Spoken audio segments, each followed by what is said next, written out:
Hi అండి. అందరికీ నమస్కారం. ఈ వీడియోలో మనం మన ఇంట్లో ఎక్కువగా గొడవలు అవ్వడం, మానసిక ప్రశాంతత లేకపోవడం, ఆర్థిక ఇబ్బందులు కలగడం, ఆరోగ్యం బాగా లేకపోవడం లాంటివి జరుగుతుంటే మన ఇంట్లో నెగెటివ్ ఎనర్జీ ఎక్కువగా ఉన్నదని అనుకోవాలండి. మరి మన ఇంట్లో ఉన్న నెగెటివ్ ఎనర్జీ, నరదిష్టి, నరఘోష తొలగిపోయి లక్ష్మీ కటాక్షం కలగాలంటే మన ఇంట్లో ఇలా ధూపం వేయాలి.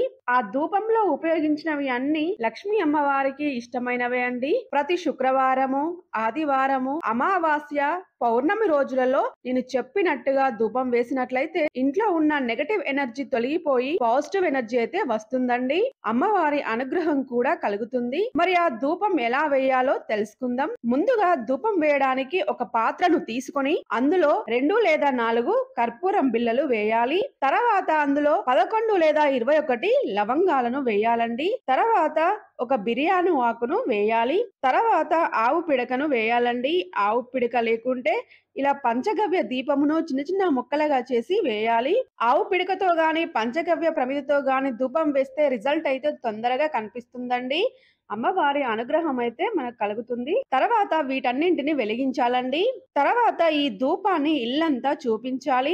ఇలా ఇంట్లో ధూపం వేయడం వల్ల ఇంట్లో ఉన్న నెగటివ్ ఎనర్జీ తొలగిపోయి పాజిటివ్ ఎనర్జీ అయితే వస్తుందండి. అలాగే మీ ఇంటి సింహద్వారానికి కూడా ధూపం వేయాలండి. ఈ ధూపం ప్రతి శుక్రవారము, పౌర్ణమి, అమావాస్య, ఆదివారం రోజు రాత్రి సమయంలో మాత్రమే వేయాలండి. మీకు నరదిష్టి ఉన్న తొలగిపోతుందండి. నరఘోష ఉన్న తొలగిపోతుంది. అలాగే అమ్మవారి అనుగ్రహం కలిగి ఆర్థిక సమస్యలన్నీ తొలగిపోతాయండి.